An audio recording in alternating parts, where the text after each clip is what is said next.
County Sheriff Dan Staton is taking issue with a critical new report.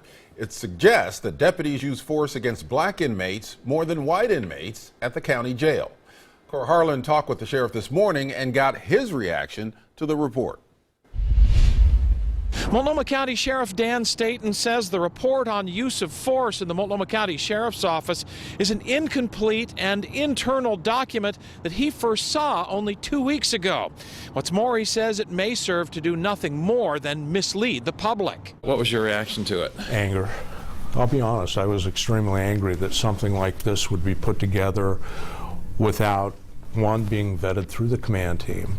The other was without my eyes seeing it in a final form. Multnomah County Sheriff Dan Staton says he first initiated a call to look into use of force, but he says the procedures used in putting this report together are inadequate, done without input from others, and in the end telling him very little about use of force within the Sheriff's Department. I'm not exactly sure how it was put together. I wish I knew. It was put together, and all I can do is attest to what it says in those pages there. But there's nothing to support it. I don't know where the numbers came from. The sheriff says questions he would have liked asked didn't make their way into the report and could have yielded very different findings.